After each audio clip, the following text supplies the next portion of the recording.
le sourd qui n'entend rien du tout. Tu t'en fous des dieux, tu te moques de sa Bible, mais un jour, tu couleras des larmes pour tout cela.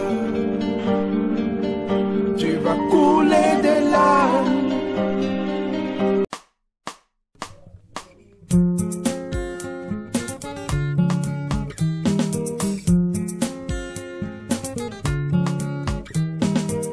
Un jour on est, un jour on croit, un jour on croit, un jour on meurt, un jour on est, un jour on est, un jour on croit, un jour on meurt, un jour on est, un jour on croit, un jour on croit, un jour on meurt, un jour on est, un jour on est, un jour on croit, un jour on meurt.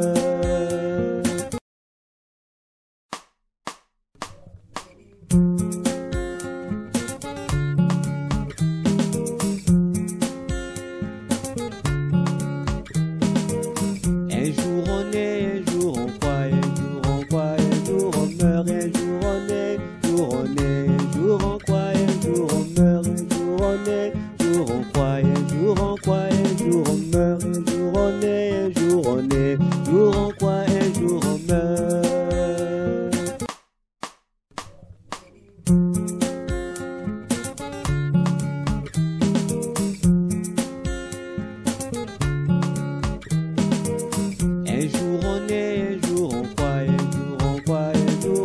un jour on est, un jour on est, un jour on croit, un jour on meurt, un jour on est, un jour on croit, un jour on croit, un jour on meurt, un jour on est, un jour on est, un jour on croit, un jour on meurt.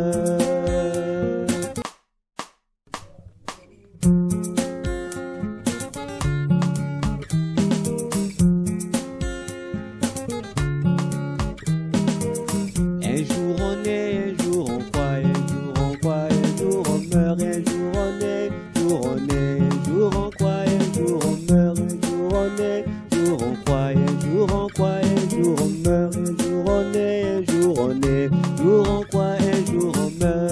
Un jour on est, un jour on croit, un jour on croit, un jour on meurt, un jour on est, un jour on est, un jour on croit, un jour on meurt, un jour on est, un jour on croit, un jour on croit, un jour on meurt, un jour on est, un jour on est, un jour on croit, un jour on meurt. Un jour on est, un jour on croit, un jour on croit, un jour on meurt, un jour on est, un jour on est, un jour on croit, un jour on meurt, un jour on est, un jour on croit, un jour on croit, un jour on meurt, un jour on est, un jour on est, un jour on croit, un jour on meurt. Nous allons lire un autre passage. On va lire un autre passage pour nous faire comprendre ce que nous voulons dire. Alors, nous allons lire nos deux textes.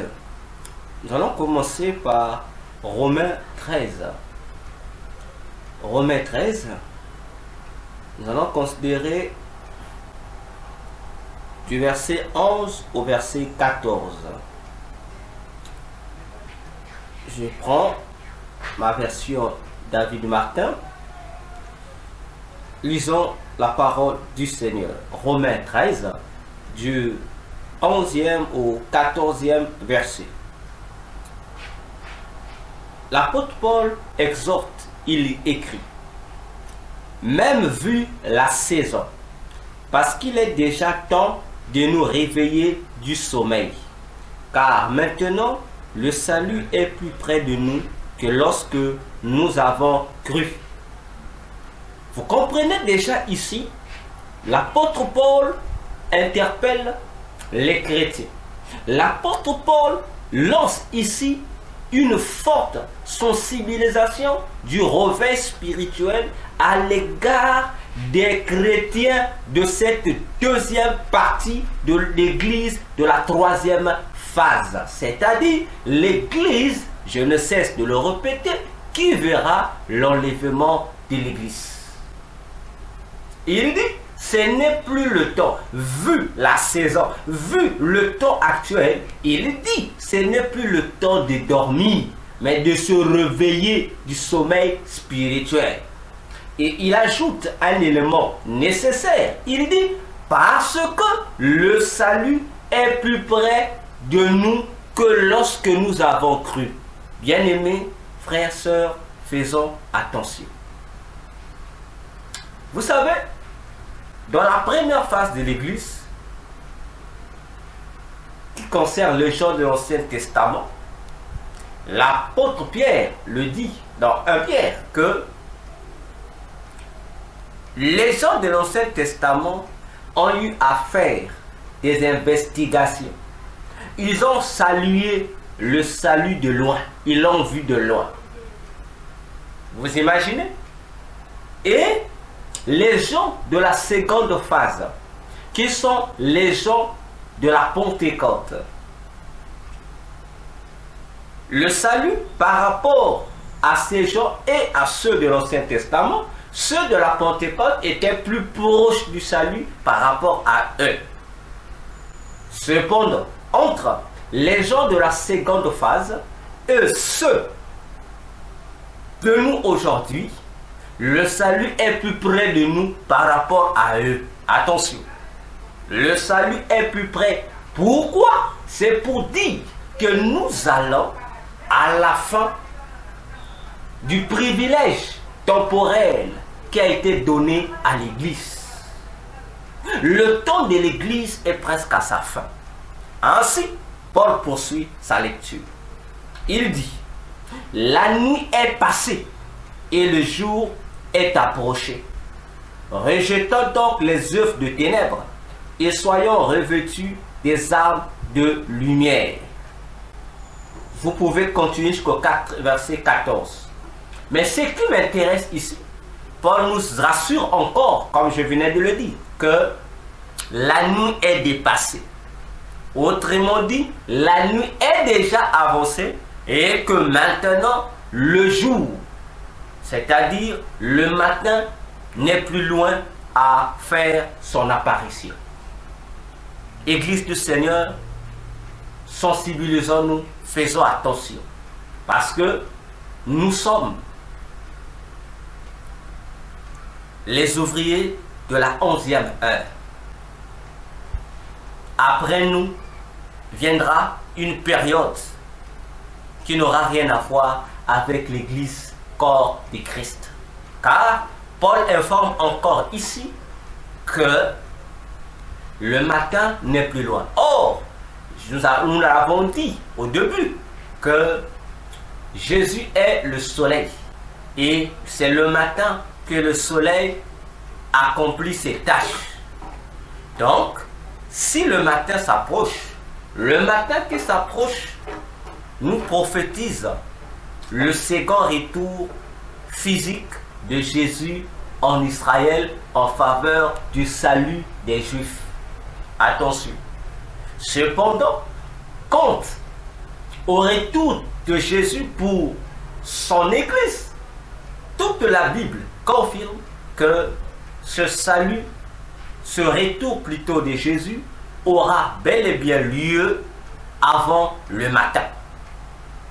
Précisément à la 11e heure, parce que la 11e heure, c'est la fin de la journée. La 11e heure, c'est l'heure, la dernière heure pour le service. C'est la dernière heure pour l'Église. Ainsi, bien-aimé, Jésus l'a dit, l'Église, il reviendra prendre l'Église au milieu de la nuit. Attention, le milieu de la nuit, c'est après 23 heures, qui est la 11e heure. Attention. Et lorsque nous arrivons à minuit, encore appelé milieu de la nuit, cela est appelé encore, une fois de plus, 0 heure. Autrement dit, le chrono revient à la case départ. Or, Jésus dit, informe, qu'il viendra enlever l'Église dans la deuxième veille de la nuit. Attention, Jésus reviendra prendre l'Église dans la deuxième veille de la nuit. Or, la deuxième veille de la nuit va de 23h à 1h du matin. Attention, je répète, Jésus viendra prendre l'église à la deuxième veille de la nuit. Or, la deuxième veille de la nuit est un espace de temps compris entre 23h et 1h du matin. Seulement, Jésus précise qu'il ne reviendra pas prendre l'église le matin, mais il doit venir avant qu'il ne fasse jour, avant que nous rentrions dans l'autre jour. Donc, l'enlèvement de l'église aura bel et bien lieu entre 23h et minuit, c'est-à-dire entre 11h du soir et 24h et 12h du soir. Église, faisons attention. Vous qui êtes les chrétiens de la dernière heure, parce que une veille de la nuit est composée de 3 heures.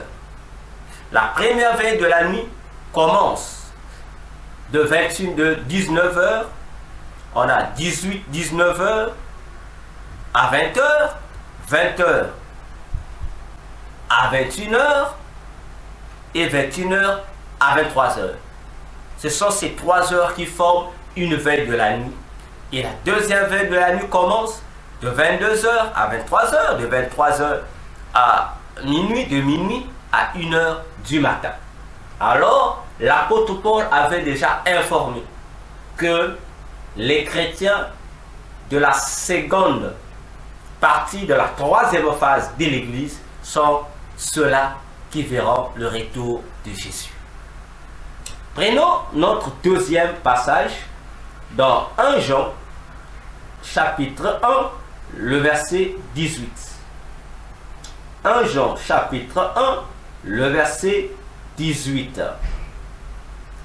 L'apôtre Jean dit quelque chose d'important qui doit également retenir notre aimable attention à nous les chrétiens, surtout les chrétiens qui continuent à dormir, à rêver debout.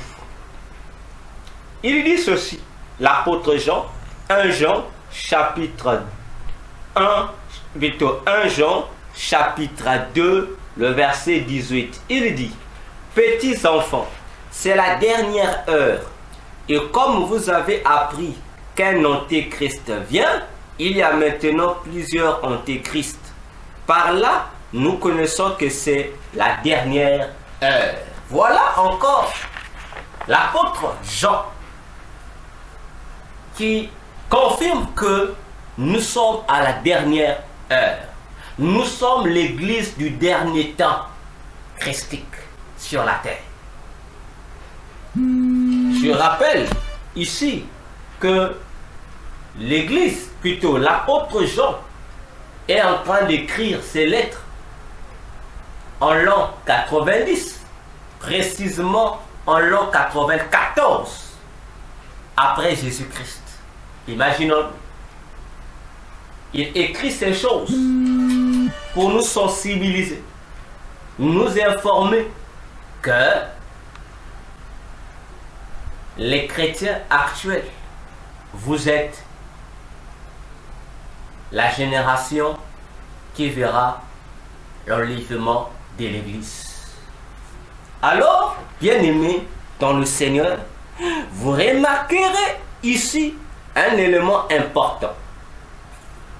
C'est que les ouvriers de la 11e heure, une fois le travail fini,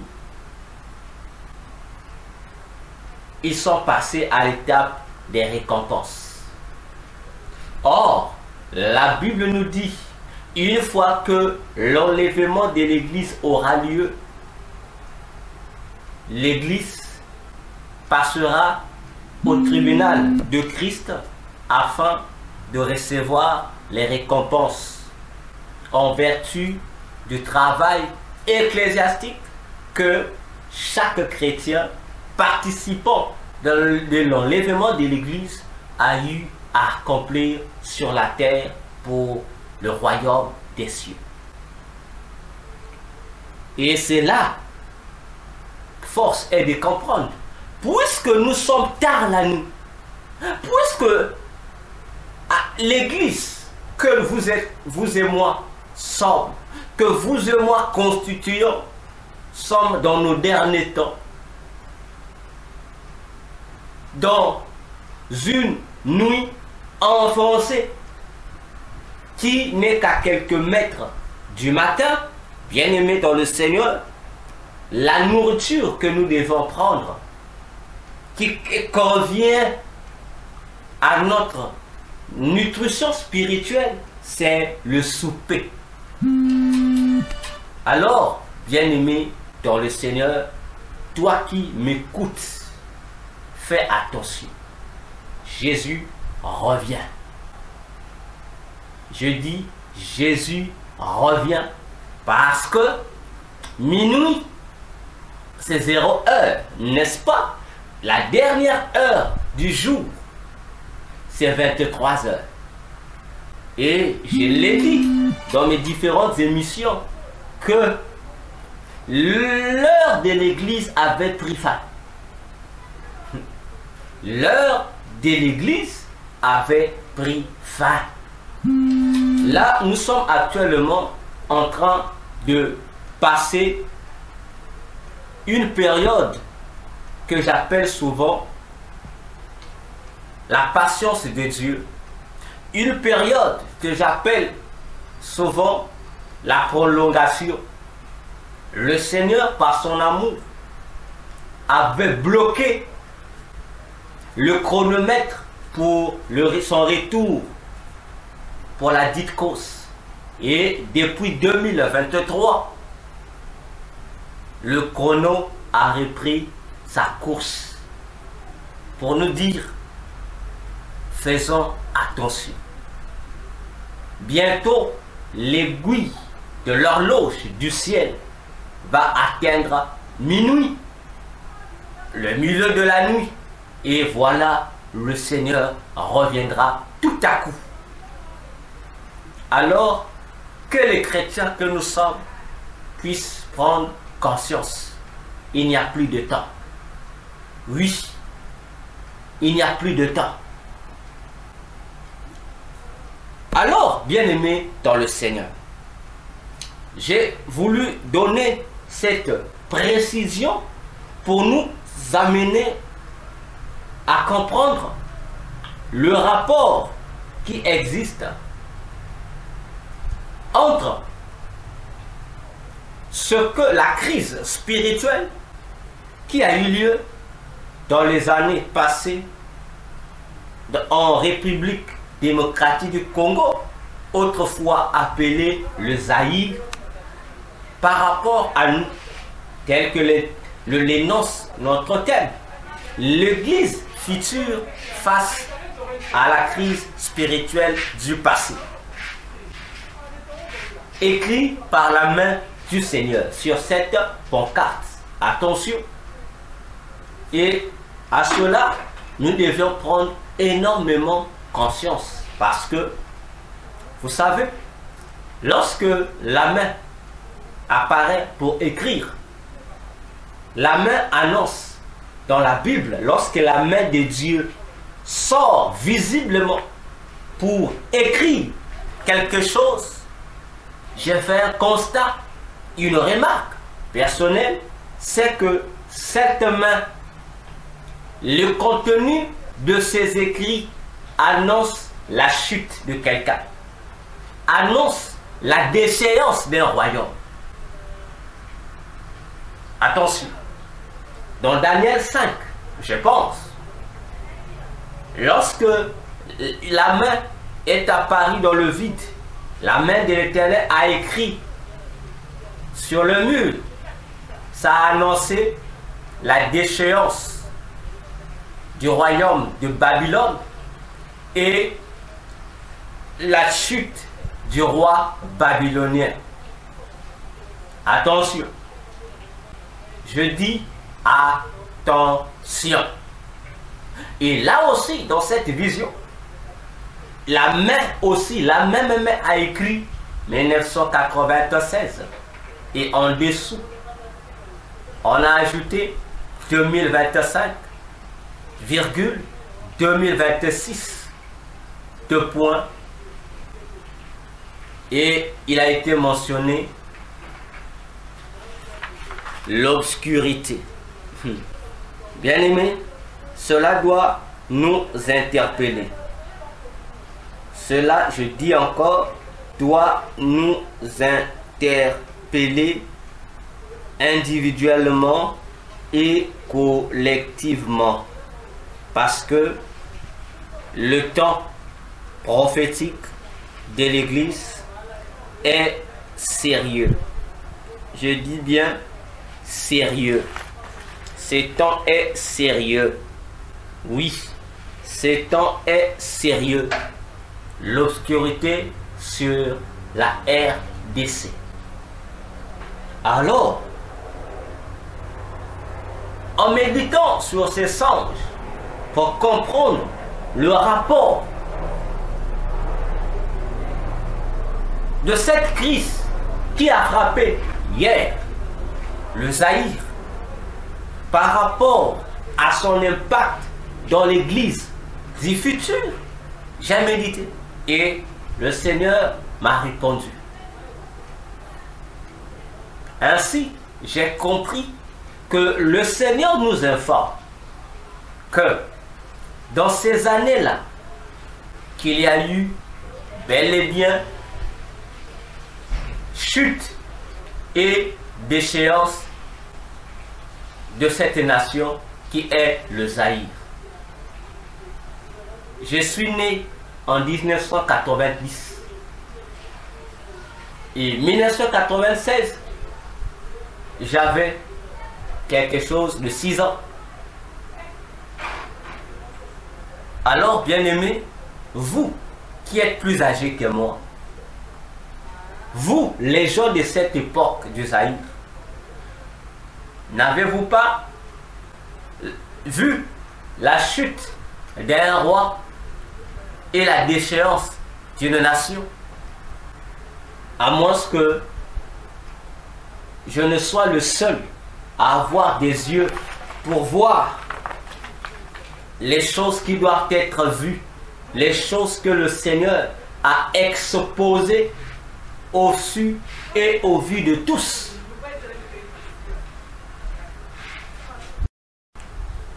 Voyez-vous, nous avons tous des yeux.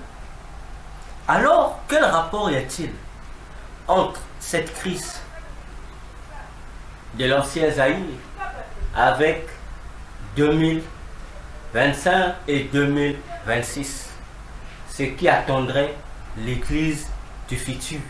Bien-aimés dans le Seigneur, nous devons comprendre une chose. Et je vais vous le dire, quel est le rapport entre cette obscurité qui a frappé la RDC en 1996, occasionnant en même temps la chute d'un roi et la déchéance de la nation. Rappelons-nous, en 1996, la RDC était appelée le Zaïre.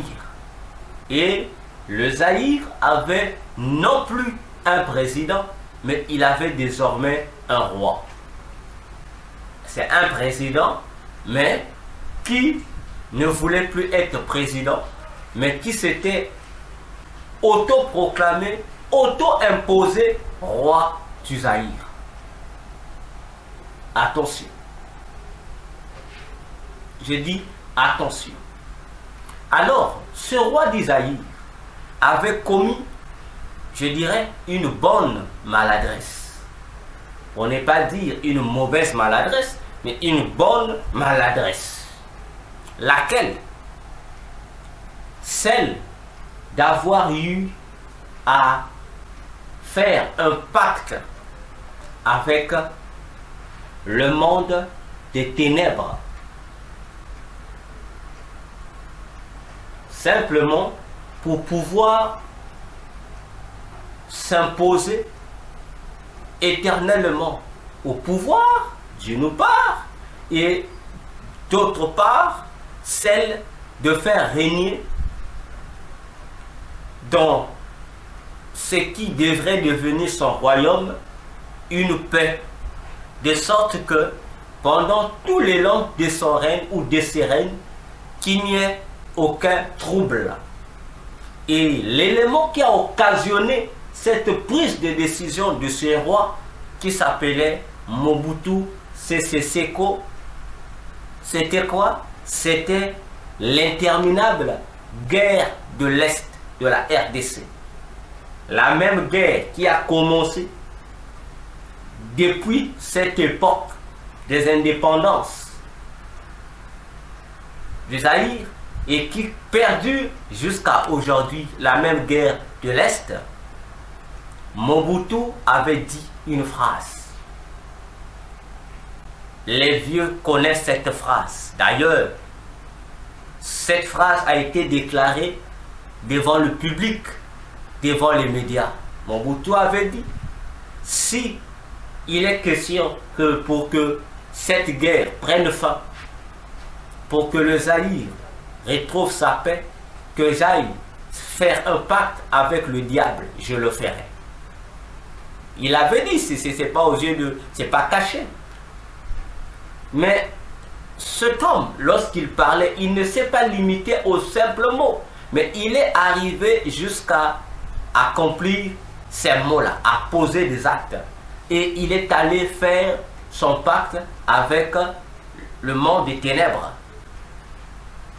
Il n'a pas fait le pacte avec Satan, le diable comme tel, mais il a fait le pacte avec l'un des représentants du diable qui régnait en RDC.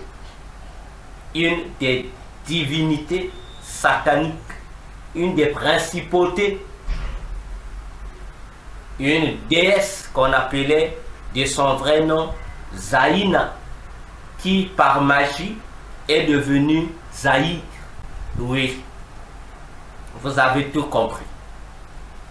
Traditionnellement, les mystiques traditionnels et les cultes traditionnels savaient que cette divinité s'appelait Zaïna. Et lorsque Mobutu est allé faire un pacte diabolique avec cette démon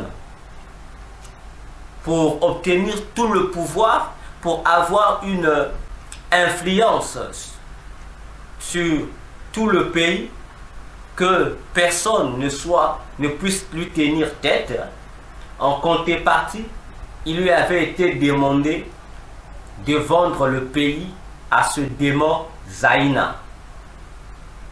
Et c'est ce que Mobutu a fait. Il a vendu ce pays à Zaïna.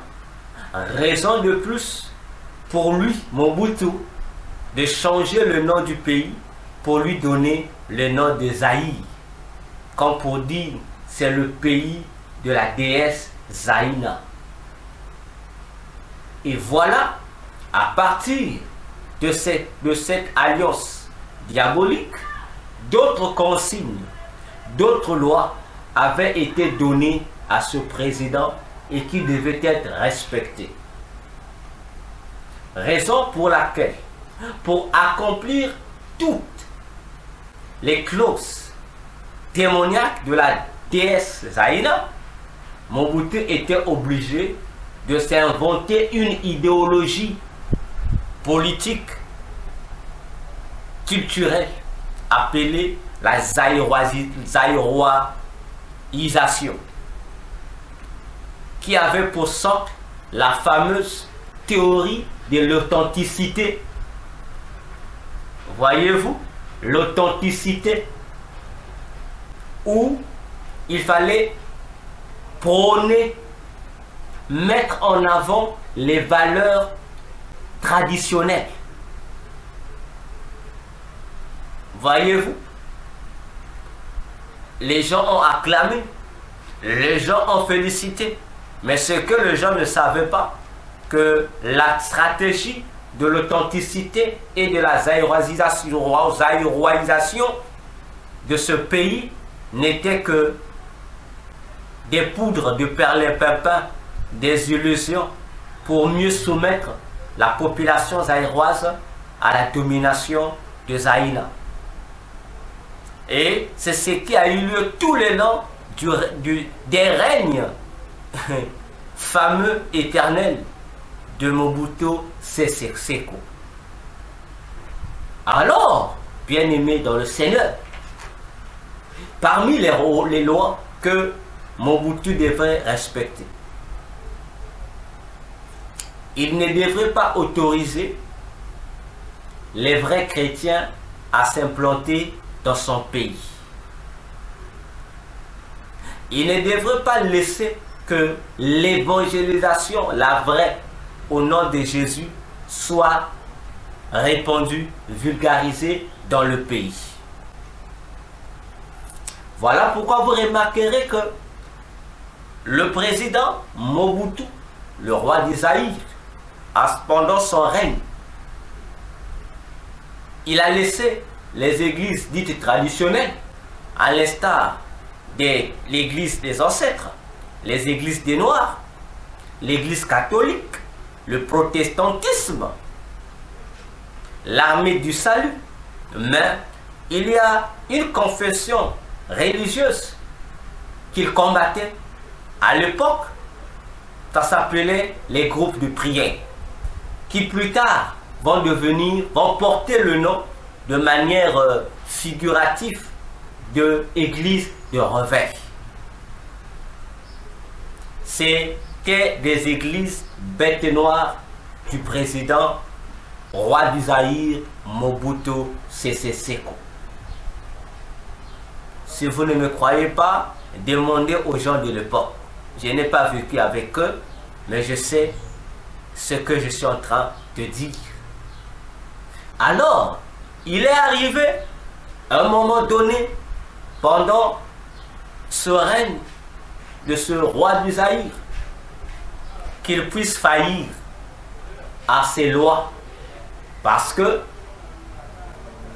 il est arrivé un moment aussi où ce mouvement dit Église de réveil s'était intensifié dans les prières pour lutter contre tout esprit qui empêchait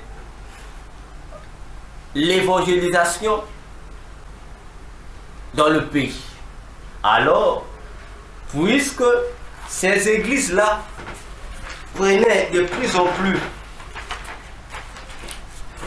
de place et d'influence dans le Zaïre, alors le monde des ténèbres va interpeller le roi du Zaïre, Mobutu. Dans le monde des ténèbres, il lui sera rappelé ses engagements de combattre ce mouvement, parce que ce mouvement commençait à déranger le royaume des ténèbres, à empêcher Satan et ses agents de travailler habituellement comme ils en avaient le goût dans ce pays.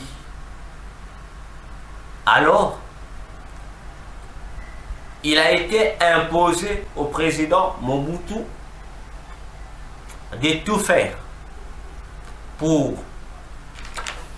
interdire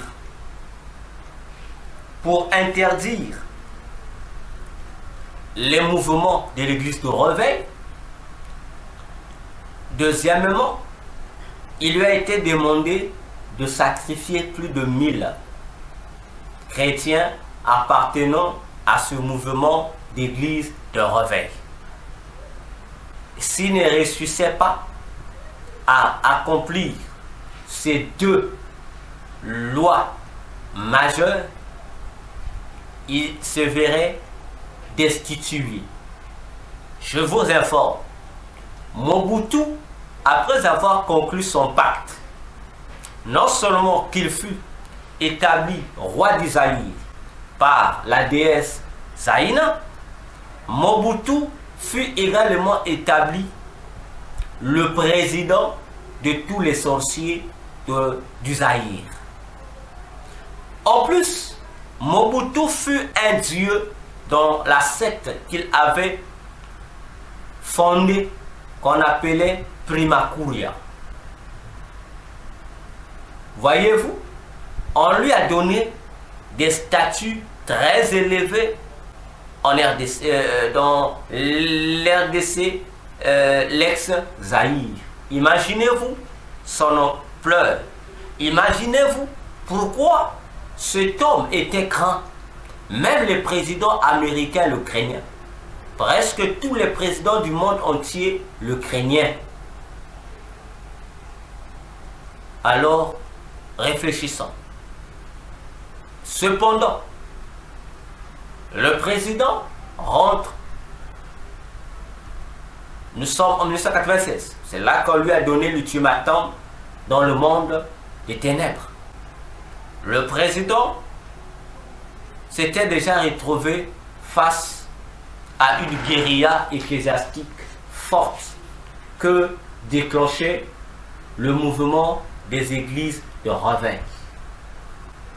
Il n'avait plus de capacité ni de force pour fermer ses églises et pour sacrifier plus de 1000 membres de ces différentes églises.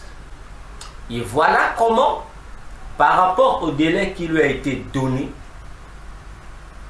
il n'a pas respecté le délai, il n'a pas non plus réussi à faire ce qui lui a été demandé, et une réunion de grande envergure fut sur le champ organisée dans le monde des ténèbres pour rappeler le président, le roi d'Isaïe, son échec. Et l'ordre a été donné aux sorciers de la République d'Isaïe d'exécuter la sentence de sa chute et de la déchéance du Zaïre. L'ordre a été donné, je répète, aux sorciers du Zaïre de le destituer. Et dans cette réunion, Mobutu fut destitué par les sorciers de la République démocratique du Congo, l'ancien Zaïre. Et voilà comment aura lieu ou se manifestera la chute du président roi du Zaïre, Mobutu. Il y a une phrase qu'il avait même dite Mobutu, que l'opinion publique a mal compris. Il disait lors d'un discours: vous n'avez attendu que je ne sois faible pour que vous puissiez vous apprendre à moi. Mais à qui s'adressait-il? Il ne s'adressait pas à son ennemi, le président Kabila père, non. Il s'adressait à cette communauté de sorciers qui s'était violemment pris sur lui ces décisions drastiques qui ne l'arrangeaient pas. Mais là-bas, dans la sorcellerie, il n'y a pas de retour. Lorsqu'une décision est prise, elle est prise. Et c'est ce qui a conduit à la fuite du président Mobutu de son pays, d'où il a régné pendant toutes ces années que vous connaissez. Voyez-vous? Et l'obscurité dont parle le Seigneur est composée de ces lois qui consistent à interdire l'évolution, l'expansion des mouvements des vraies églises de Dieu sur la terre et de créer des stratégies pour sacrifier à Satan la plupart de ces vrais chrétiens en les attirant dans les pièges du diable, de sorte qu'ils puissent faillir, de sorte qu'ils puissent quitter la couverture du Seigneur Jésus-Christ afin d'être pris comme des moutons dans les pièges de Satan. Ainsi, voilà les dangers, les stratégies qui attendront l'Église de ces derniers temps, que j'appelle, et le Seigneur aussi a nommé, l'Église du futur en 2025 et en 2026. Les mêmes lois seront prises par nos gouvernements, par nos dirigeants, pour imposer ça aux chrétiens, pour combattre l'Église à domicile, afin de créer à l'intérieur de l'Église plus de chrétiens apostats et moins de vrais chrétiens persévérants dans la vraie doctrine de Jésus-Christ.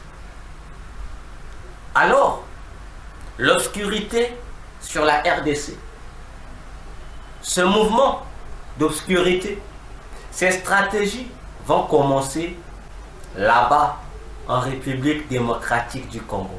C'est-à-dire, les esprits qui avaient imposé au feu Mobutu Sese Seko ces lois pour obscurcir l'Église de Jésus, pour éteindre le chandelier du Christ qui est dans les églises, bien-aimés, les mêmes esprits vont ressusciter les dites lois pour les imposer à notre époque-ci. Alors, je suis sûr qu'à l'intérieur de ces lois, ils ne vont pas se limiter qu'à ces deux. Ils vont corser ces lois en y ajoutant d'autres lois terribles pour rendre l'Église de Jésus fragile, pour rendre les chrétiens fragiles. Bien-aimés dans le Seigneur, ça va commencer en République démocratique du Congo, puis ça va se répandre à travers le monde entier. Faisons attention aux prophéties de Jésus en ce qui concerne l'avenir de son Église. Oui, à la question de savoir pourquoi ce vent, ce ténèbre commencera-t-il en RDC pour se répandre au reste du monde? Cette question m'a perturbé. Et le Seigneur a expliqué. Bien-aimés dans le Seigneur, vous tous qui nous suivez, vous savez, pour représenter la République démocratique du Congo en forme de sigle, nous utilisons 3 lettres. On utilise RDC pour parler République démocratique du Congo. Le R pour République, le D pour démocratique et le C pour Congo. N'est-ce pas? Donc, le sigle donne RDC. Mais attention, je dis bien attention avec les réalités spirituelles. RDC, dans le domaine informatique. RDC, dans le domaine informatique, RDC est un code. Et oui, RDC est un code. Oui, c'est un code. Oui, c'est un code. C'est un code. Et un code qui signifie réseau de distribution d'informations. Vous comprenez? Le sigle RDC a une autre signification dans le domaine informatique. Ça veut dire un réseau qui servira au dispatching de l'information. Donc, je comprends pourquoi Dieu dit que l'obscurité cette obscurité en 2025 et en 2026 aura pour siège ou pour point de départ la République démocratique du Congo. C'est elle, ce pays, qui va répandre l'obscurité à travers le monde entier. C'est-à-dire, le mouvement va commencer en RDC, où les vraies églises de Jésus-Christ seront combattues et ce vent va se répandre au reste des nations du monde. Alors, bien-aimés dans le Seigneur, faisons attention. Je dis, faisons attention. Je dis, faisons énormément attention. Parce que les choses, l'avenir de l'Église est une affaire sérieuse qui nous concerne tous, nous chrétiens. Aujourd'hui, lorsque nous disons les choses, les gens les prennent à la légère. Ce n'est que lorsque les choses se réalisent que là, les gens nous appellent pour nous dire ce que vous avez dit était vrai. Pendant que nous en avons encore le temps, prêtons attention aux prophéties du Christ pour son Église. Parce que Jésus, bien-aimé dans le Seigneur, il parle de cette dernière Église en s'adressant à l'église de Laodicée, car l'église de Laodicée est aussi une prophétie. L'église de Laodicée est une église qui présente les mêmes caractéristiques spirituelles que l'église du futur. C'est-à-dire la dernière phase de l'église, les derniers chrétiens qui verront l'enlèvement de l'église. Jésus a dit à l'église de Laodicée, il lui a dit que cette église-là était une église qui n'était ni bouillante ni froide. C'est-à-dire, c'est une église qui était tiède. Attendez. L'église de Jésus est censée être bouillante parce que l'église est une... La Bible déclare que l'église est la lumière du monde. Et à la Pentecôte, cette église a reçu le feu du Saint-Esprit, n'est-ce pas? Donc, l'église doit être un feu. Les chrétiens doivent être bouillants, doivent dégager de la chaleur. D'ailleurs, l'apôtre Jacques le dit, dans Jacques 5, le verset 16 à 17. Il parle de la prière efficace. Il dit, c'est la prière qui dégage de la ferveur. Or, la ferveur, c'est la chaleur. Or, la chaleur, c'est quoi? C'est l'expression d'un feu. Cependant, la froideur, c'est le contraire du feu. Ça évoque le paganisme. Ça évoque un corps mort. Parce que un corps qui vit n'est pas froid. Un corps vivant est un corps chaud. Mais lorsque un corps est refroidi, ça veut dire que nous sommes morts. Mais si l'église du futur sera une église tiède, vous le savez, que lorsque vous mélangez la nature de Dieu à la nature du diable, c'est la nature du diable qui gagne le terrain parce que Dieu ne collabore pas avec le mal. Dieu ne collabore pas avec le péché. Automatiquement, la froideur absorbe la chaleur et l'eau tiède, elle est tiède. Au final, l'eau tiède finit par devenir froide. Donc l'eau tiède, c'est quoi? C'est juste une fausse apparence chrétienne. C'est une apparence de la piété, tandis qu'au fond, il n'y a pas de chaleur. Ça donne une impression de chaleur. Mais en réalité, ce n'est pas une chaleur. C'est un semblant de chaleur. Voyez-vous? Et si le bouillonnement est la nature de Christ et que la froideur est la nature du diable, c'est-à-dire au milieu, il y a ce qu'on appelle l'apostasie, c'est-à-dire l'abandon de la foi. Ça veut dire, les chrétiens de l'église de Laodicée étaient des apostats. Dans cette église, il y avait plus de chrétiens apostats que de vrais chrétiens. Et c'est la même réalité pour l'église du futur.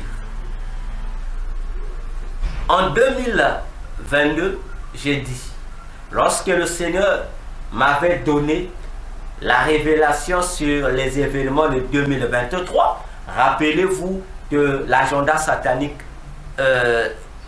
contre 2023, je vous ai dit, en 2023, le nombre des vrais chrétiens dans les églises va diminuer.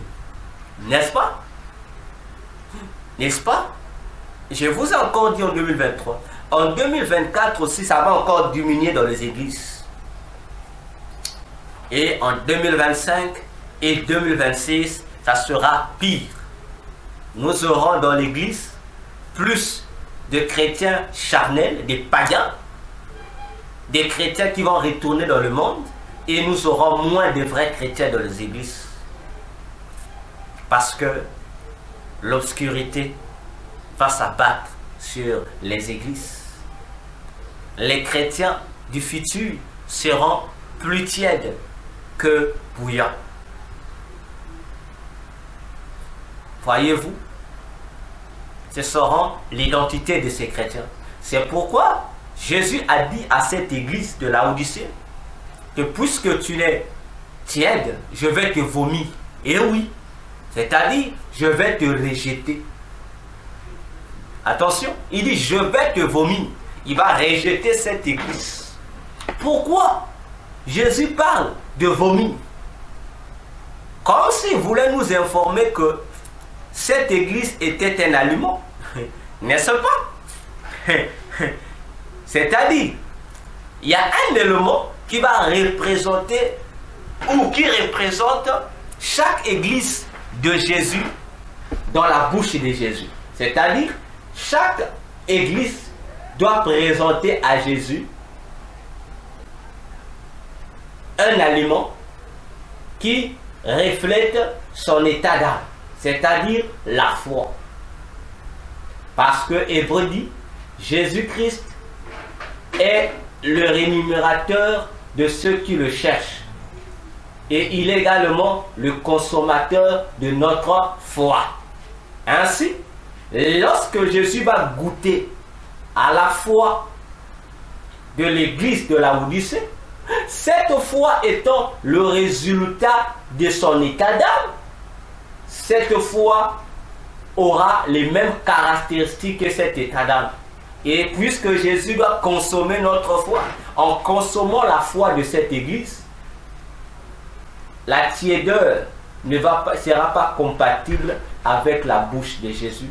Et là, Jésus va vomir cette église, va rejeter la foi de cette église, parce que ça ne sera pas la foi de Jésus, la foi qui correspond à la bouche de Jésus. Attention, l'apôtre Paul disait dans Romains 10, le verset 17, la foi vient de ce qu'on entend, et ce qu'on entend vient de la parole de Christ, c'est-à-dire c'est la bouche de Christ qui forme, qui crée la foi que l'Église, que chaque chrétien doit avoir. Et c'est la même foi que Jésus consomme. Vous comprenez? Autrement dit, Jésus consomme son propre produit qu'il a inséré en nous, que nous devons lui offrir comme aliment. Cependant, la foi de l'église de Laodicée était une foi qui ne reflétait pas le produit que Jésus avait inséré dans cette église-là. Et c'est la même réalité qui va s'empirer en 2025 et en 2026 dans les églises chrétiennes. Et Jésus ajoute encore pour dire que cette église, elle était pauvre, aveugle et nue. En un mot, c'est une église, dans l'apparence, c'est l'église de Jésus, mais au fond, ce n'était plus l'église de Jésus, c'était devenu une église paganisée. Pourquoi paganisée? Simplement parce que l'élément vital de l'église, la foi, n'était plus nourri par la parole de Christ, mais par la parole de faux Christ, par la parole de faux Jésus, par la parole des faux serviteurs de Dieu. Bien-aimés, l'heure est grave. Prenons conscience. Au final, on comprend en un mot ce que Jésus voulait nous dire dans Apocalypse 3, le verset 20 à 21, à propos de l'église de Laodicée, la tiédeur. Ça me ramène à ce qui s'est passé dans le jardin d'Éden entre Adam, Ève et le diable. Vous savez, l'élément qui a fait que Adam et Ève soient chassés de la présence de Dieu en Éden, c'était quoi? C'était la tiédeur. Et oui, je vous le rassure, c'était la tiédeur spirituelle. Parce que Adam et Ève ont mangé le fruit de l'arbre défendu. Attention. Mais comment appelait-on cet arbre? La Bible nous répond que cet arbre avait un nom. Bon, au lieu que les théologiens, les soi-disant prophètes puissent nous embrouiller en disant non, l'arbre de cet arbre-là s'appelait ceci. Frère, c'est une diversion. Cet arbre avait bel et bien un nom. Et son nom est bien décrit dans le livre de la Genèse. Il est dit que cet arbre s'appelait l'arbre de la connaissance du bien et du mal. Point barre. Donc, vous comprenez que Adam et Ève ont consommé l'arbre du bien et du mal. Attention, mais lorsqu'on a le bien et le mal, ça nous donne quoi? Ça nous donne le mal. N'est-ce pas? De la même manière, lorsqu'on mélange l'état bouillant et l'état de la froideur, ce qui gagne, c'est la froideur. C'est pourquoi, lorsque tu deviens froid, c'est-à-dire lorsque le fruit de la connaissance du bien et du mal intègre ton état d'âme, automatiquement tu es déconnecté de Jésus. Automatiquement Jésus te vomit, il te rejette, il te chasse de sa présence. Parce que lui ne veut voir qu'une sémence en toi, c'est le bien. Mais s'il y a une sémence qui a double nature, ça ce n'est plus la sémence de Dieu. Car Paul le disait, l'évangile que nous avons reçu n'a pas été oui et non. Non, non, non, ça a été oui et amen. Comprenez-vous? Lorsque un évangile a un oui, a un non, non, notre évangile n'a pas été oui et non, c'est un évangile qui n'avait que le oui. Bien-aimés dans le Seigneur, prenons-en conscience. Je dis, prenons-en conscience. Et remarquez encore, pourtant, l'église de Laodicée appartenait à Jésus. Jésus ne l'a pas nié. Mais, contrairement aux 6 autres églises dans lesquelles Jésus était bel et bien établi à l'intérieur, en ce qui concerne l'église de Laodicée, Jésus était expulsé à l'extérieur. Faites attention, et il dit, je frappe. Si quelqu'un écoute ma voix et ouvre, frère, réfléchissons un seul instant. Une église de Jésus, fondée par Jésus, appartenant à Jésus, mais Jésus se retrouve blackboulé de sa propre église. Il se retrouve dehors pour venir encore négocier qu'on le fasse entrer. Frère, il y a un problème. L'église du futur va rejeter Jésus. L'église du futur mettra Jésus dehors. À la place, c'est un faux Jésus qui va prendre place. À la place, c'est le culte de la personnalité qui va dominer. Les hommes d'église corrompus vont prendre la place de Jésus dans les églises. Frères, faisons attention. Une église de Jésus Mais Jésus, dans sa propre église, se retrouve chamboulé. Jésus, dans sa propre église, se retrouve jeté, rejeté. C'est dangereux. Je vous assure.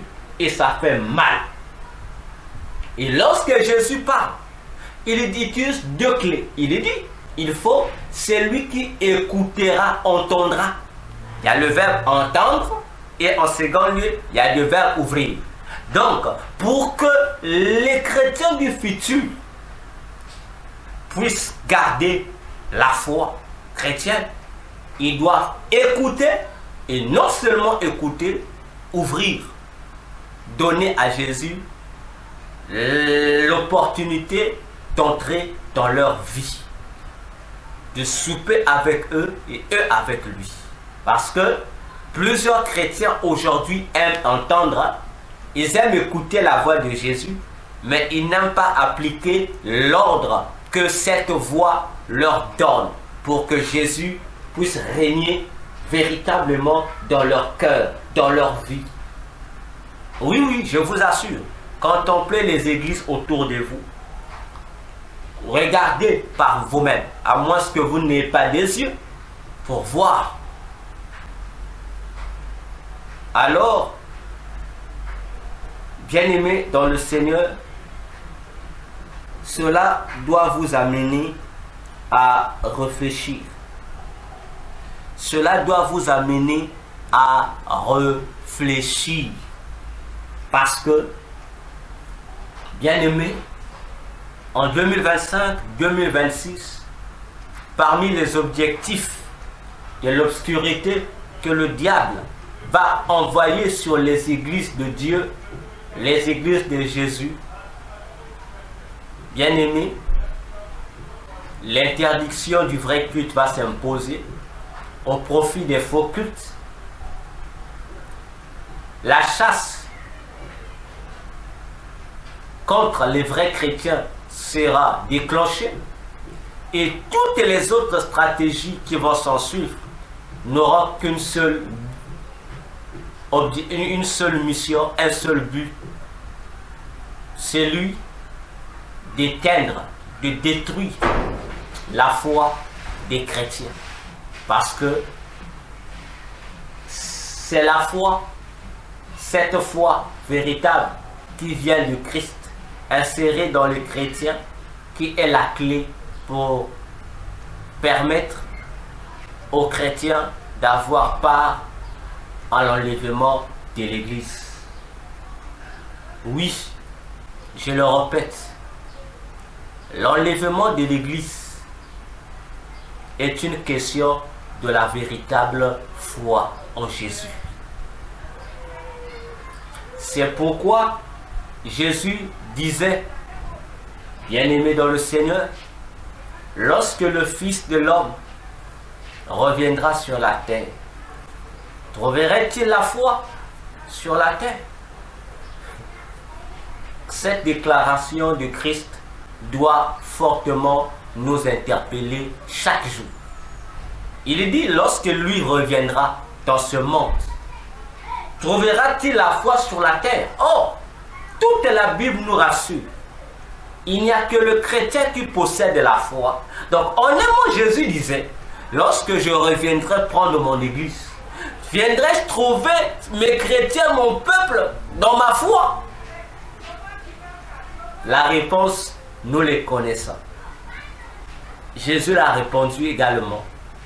Dans Matthieu 7, du verset 20 jusqu'au verset 24, il a répondu qu'il ne trouvera pas cette foi en grand nombre. Il trouvera cette foi sera dans moins de personnes. Oui, dans moins de personnes. Comme je l'ai toujours dit, moins de chrétiens iront à l'enlèvement. Si j'estime qu'il y aura peut-être 100 chrétiens, dans le 100%, il y aura 100 chrétiens qui devraient participer à l'enlèvement. Dans le 100, il y aura à peine 20 chrétiens qui iront. Je vous le dis, 20 chrétiens. Bon, je donne l'estimation, je prends l'exemple. Je dis, si on prend 100%, dans le 100%, il y aura moins de 100 qui iront. Il y aura peut-être 20% ou 15% des chrétiens qui iront à l'enlèvement de l'église. Les restes des chrétiens n'iront pas à cause de cette atteinte de leur foi par les démons, par Satan, le diable. Alors, bien-aimés dans le Seigneur, c'est ici que j'achève cette première partie, cette première révélation sur l'Église du futur face à la crise spirituelle du passé. C'est cette crise du passé. 1996, une loi a été décrétée dans le royaume de Satan concernant la chute du président Mobutu et la déchéance de la République du Zaïre. Attention. J'ai dit attention. J'insiste et je répète. Attention. Je vais ouvrir une parenthèse. Lorsque la main a écrit, dans le livre de Daniel, Daniel 5, a écrit sur le mur pour annoncer la chute du roi babylonien et la déchéance du royaume de Babylone. Par la suite, qu'est-ce qui s'est passé? Il y a eu dans le même, donc Babylone, c'est toujours le même pays, mais le même pays a changé de gouvernement et de nom. Ah, le même pays a changé de gouvernement et de nom et de roi. C'était un pays qui était géré par deux rois qui ont régné dans le même règne, deux rois qui se sont partagés le même règne. C'était l'empire des Perses et des Mèdes, donc l'empire médo-perse. C'est-à-dire, je répète encore, je dis aux gens, faisons attention avec les choses que le docteur Véracité dit.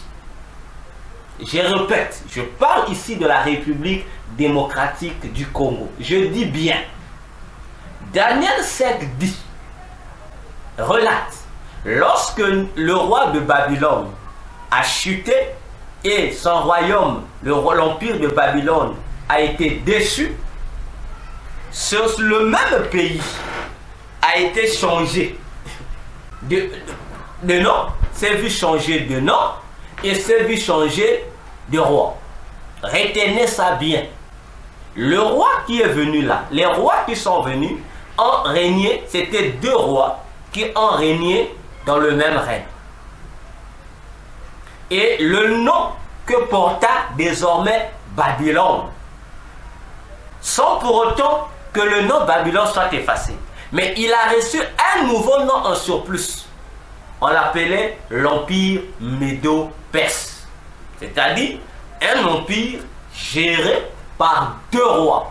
C'est-à-dire les rois de l'empire médo-perse, c'était des rois qui avaient double identité. Ils étaient à la fois Mèdes et à la fois Perses. Attention. Je vous pose la question. Vous, passionnés de l'histoire, vous, passionnés des informations médiatisées ou du journal, dites-moi, lorsque le président, le roi du Zaïre, Mobutu Sese Seko, a été déchu et que son royaume, le Zaïre, a été également déchu, dites-moi, les nouveaux occupants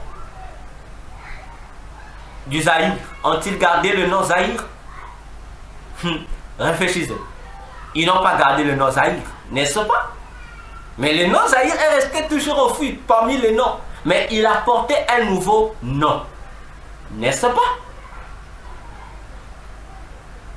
Et de même que Babylone s'est vu géré dans un même règne par deux rois, Mèdes et les Perses. De même aussi, après la chute du président du roi du Zaïre, Mobutu, la République démocratique du Congo s'est vue gérée par deux rois, mais qui ont eu deux identités. Ils étaient à la fois rwandais et à la fois quinois. Bon, je dirais ceci, à la fois congolais, démocratique, et à la fois rwandais. N'est-ce pas? Alors, un roi parmi les deux rois mourra brusquement. Tout comme l'empire médo-perse, celui qui était à la tête, c'était le Mède, mais le roi Mède mourra brusquement et le même règne sera donc poursuivi par les Perses. De même aussi, lorsque Mobutu quitte le pouvoir, les nouveaux dirigeants, Kabila père, il était congolais et l'autre côté rwandais. N'est-ce pas? Et son règne sera court. Mais ce même règne sera continué par qui? Par toujours un certain Kabila, cette fois-ci fils. De même que les Perses ont plus régné par rapport aux Mèdes, de même aussi Kabila fils a plus régné que Kabila père. N'est-ce pas que la Bible est merveilleuse? Lorsque je dis la Bible a tout dit, la Bible n'a pas tout dit. La Bible a déjà annoncé le futur, mais il nous suffit seulement d'ouvrir grandement les yeux pour voir. N'est-ce pas? Alors, bien-aimés, faisons attention. Je dis, cherchons le Seigneur. Ce n'est plus le temps de rêver. C'est le temps où chaque chrétien dans le monde doit être à la brèche pour chercher profondément le Seigneur afin que lui, chacun, soit prêt pour le retour de Jésus. Je dis encore, que chacun s'apprête, que chacun mette autour de lui tout l'équipement nécessaire qui lui rendra digne d'avoir part au retour de Jésus qui n'est plus loin. Aussi, depuis ma conversion en 2005 jusqu'à ce jour, je vous rappelle, bien-aimés dans le Seigneur, je l'ai dit et je le rappelle encore aujourd'hui, n'écoutez pas les pasteurs, les hommes de Dieu, les prédicateurs, même les fameux témoins du ciel et les fameux témoins de l'enfer. Ceux qui sont allés soi-disant au ciel ou en enfer, ils ont vu qu'en enfer, non, ils ont vu Mobutu au paradis et que le Mobutu n'est pas en enfer. Disons, au séjour des morts, il est au ciel. Je vous dis, lorsque vous écoutez même un pasteur vous dit il a vu Mobutu au ciel, que Mobutu s'était converti, je vous dis à ce pasteur, il a menti, il ment comme il respire. Même ceux qui viendront dire j'étais mangé Mobutu au ciel, ils vous mentent, ils vous mentent. Ce sont des mensonges de haute envergure. Et c'est que je dis. J'ai toujours dit, moi je parle plus des magiciens parce que c'est dans cette branche que j'étais. Demandez aux magiciens sérieux. Ils vous diront, Mobutu ne peut pas être au ciel parce qu'il se retrouve en prison au séjour des morts. Et ceux qui disent que il paraît que Mobutu s'était repenti, on lui avait prêché l'évangile par un homme de Dieu, Jean-Louis Jaët, je pense. Moi je ris. Je ris. Parce que vous ne connaissez pas la vraie histoire. Allez demander à Jean-Louis Jaët, je pense, ce qui s'est réellement passé. Si cet homme de Dieu est encore vivant, il vous dira la vérité. Et si cet homme de Dieu vous a dit que Mobutu était converti, il vous a menti. Lui aujourd'hui, il vous a menti. Demandez aux satanistes, vous avez avec vous les ex-satanistes, non? Des vrais qui existent, qui ont été, même depuis cette époque. Il y a des sectes sataniques qui ont participé, je suis sûr, dans cette vente d'Isaïe. Ils étaient là. Je crois que certains peuvent exister. Il faut leur poser la question. La fameuse conversion de Mobutu, frère. Qu'est-ce que vous appelez une conversion? Mobutu ne s'est jamais converti. Il ne s'est jamais converti. Il voulait se convertir. Je vais vous expliquer ce qu'on ne vous dit pas. Fâchez-vous si vous allez vous fâcher. Vous n'allez pas combattre la vérité. Paul dit, nous n'avons pas des armes contre la vérité de Jésus. Nous n'avons que des armes pour la vérité de Jésus. Mobutu voulait bien se repentir. Lorsqu'il a fui son pays pour se retrouver, je ne sais pas, au Maroc, il est parti avec tous ses fétiches. Il est parti, il n'avait jamais détruit la secte dont il a créé, Primakouya, où il était adoré comme un dieu. Il n'a jamais renoncé à ça, il n'avait jamais détruit. N'est-ce pas? Il est parti comme ça, en fuite. Mais là où il s'est retrouvé là-bas, on le prêchait l'évangile, il priait, frère. Vous, on dirait, vous jouez avec la repentance. Vous pensez que la repentance est un jeu, hein? Parce que vous pensez que la repentance, il suffit que quelqu'un dise, voilà, je me répands, j'accepte Jésus aujourd'hui dans ma vie comme Seigneur et Sauveur. Frère, faisons attention. Ce n'est pas ça la repentance. Vous savez, la repentance, c'est l'abandon du péché. Paul dit, si tu confesses, il dit, si tu confesses de ta bouche, et si tu crois de tout ton cœur, c'est les deux éléments collés, unifiés, qui amènent les gens à la conversion. Mobutu est-il passé par les deux étapes?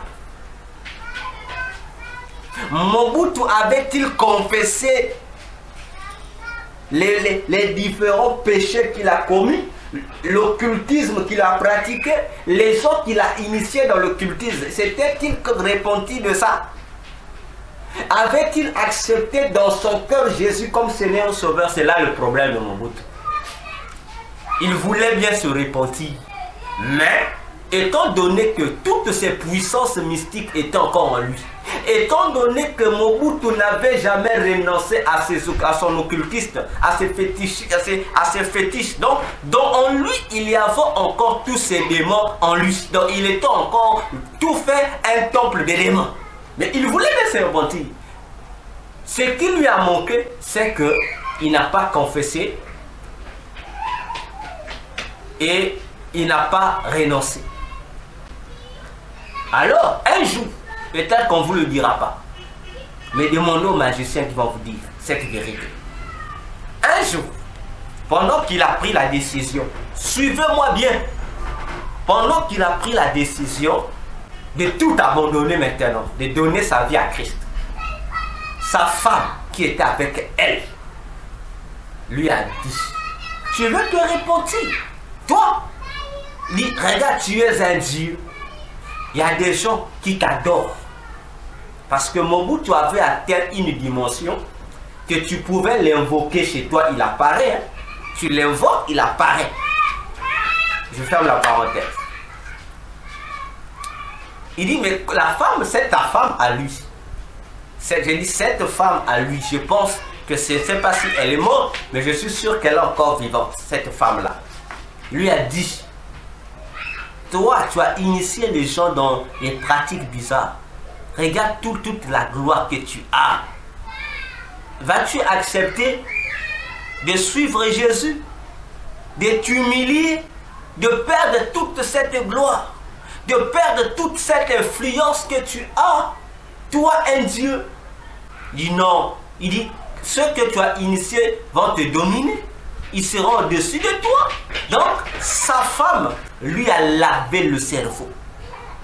Et voilà comment Mobutu va se dire, tu as raison ma femme.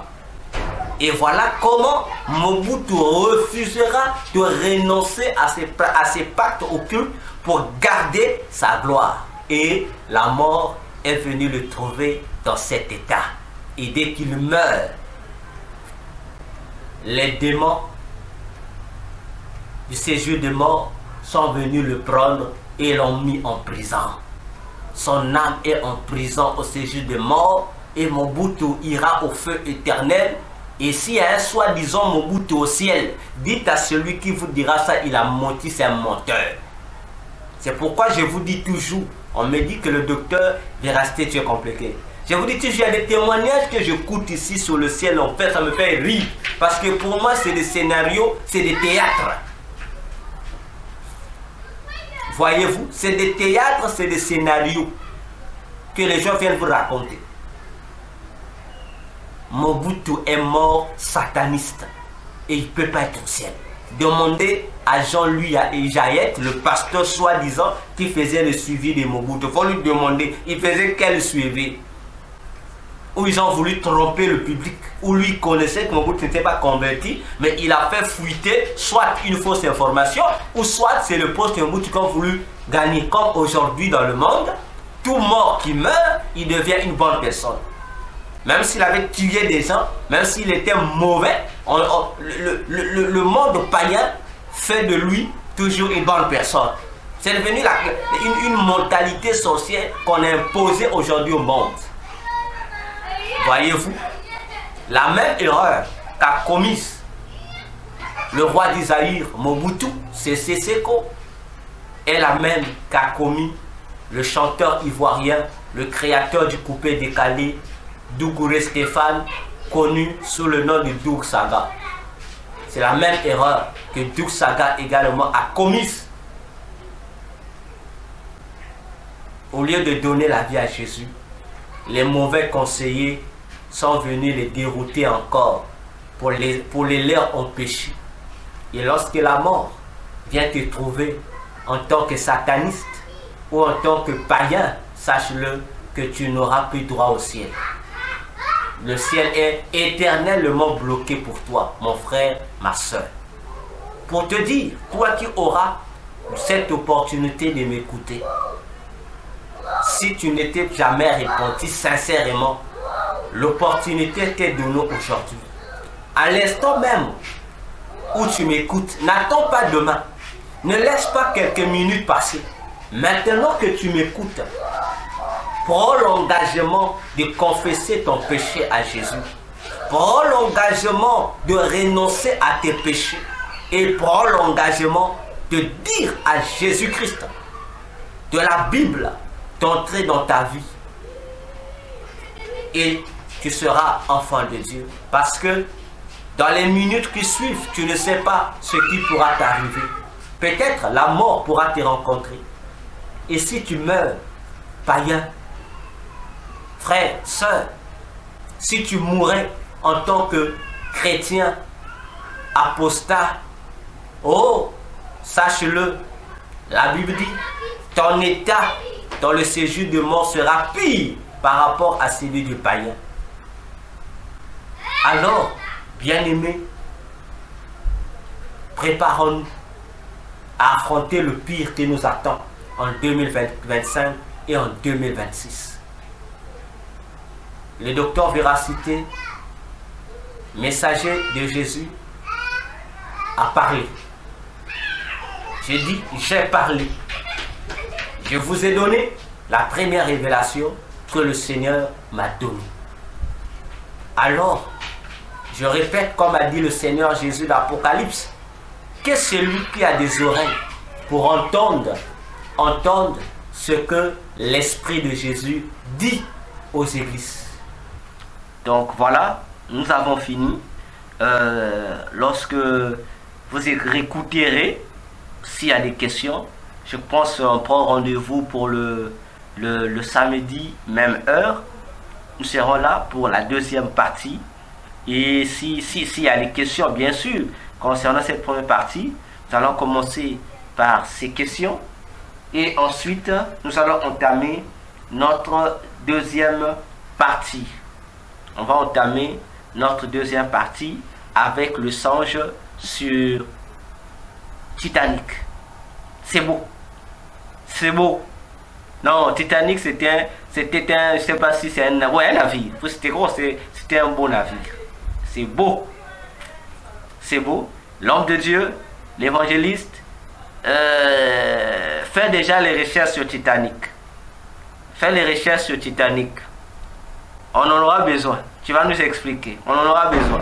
Je sais que le Seigneur t'en donnera les facultés pour que tu nous expliques le Titanic.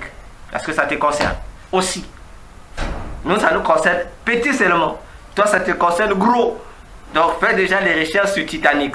C'est pas cette affaire de l'histoire du Titanic. On aura besoin de ça. Voilà, on a fini. Et je vais prier. Seigneur Jésus, gloire et louange soient rendues en ton nom parce que tu es saint et tu es merveilleux. Merci pour cette révélation. Et merci de nous donner à chacun, oh Dieu, à ceux qui vont écouter ce message, Seigneur, à ceux qui en seront sensibles, Seigneur, les capacités, Père, de prendre des précautions divines, Seigneur, pour ne pas tomber dans les méandres de cette obscurité. Oh mon Dieu, il n'y a que toi qui peux nous aider, Seigneur, à échapper à cette ruse que le diable et son monde préparent, Seigneur, contre ton Église. Oh Dieu, contre tes serviteurs, contre ton peuple, en utilisant les hautes autorités de nos pays, Seigneur, pour exécuter leurs ordres. Ô Dieu satanique, Saint d'Israël, nous sommes la dernière, ô Dieu, vague de l'Église qui verront ton retour. Seigneur, nous refusons d'être comptés parmi ceux qui perdront la foi.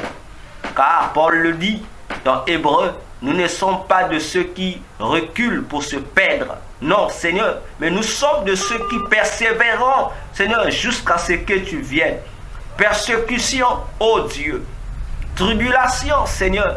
Manquement, ô Dieu. Seigneur, nous préférons tout perdre pour te gagner toi seul. Comme disait encore Paul, tout ce qui était pour moi des gains, Seigneur, j'ai tout abandonné pour te gagner toi, Jésus. Parce que tu es le véritable héritage que tout homme doit avoir dans cette vie. Seigneur, merci de parler, de te révéler à chacun encore pour plus d'éclaircissement et de profondeur. Merci de bénir nos maisons. Merci de bénir notre nuit. Seigneur, que les malades soient guéris. Seigneur, que les infirmes soient guéris. Oh mon Dieu, que les nécessiteux, Seigneur, obtiennent, Père de gloire, ce dont ils ont besoin. Père de gloire, laisse que l'huile et la farine ne manquent pas dans nos maisons. Seigneur, et que tu disposes pour ton peuple que nous sommes le temps, Seigneur, de répondre à tes appels, de répondre à tes rendez-vous sacrés, Seigneur, pour l'avantage du royaume. Seigneur, ton nom est glorifié. Merci Jésus. Et nous disons Amen. Alors, je vous dis bonne soirée et à nous retrouver demain. Que Dieu nous bénisse. Que Dieu vous bénisse. Partagez la vidéo. Nous allons nous retrouver dans notre deuxième partie où nous allons partager encore un songe important, fondamental. Bien-aimés, en ce qui concerne cette fois-ci la vision sur le navire appelé Titanic. Et je vous dirai ce que le Seigneur m'a dit à propos du Titanic et des gens qui venaient embarquer à l'intérieur.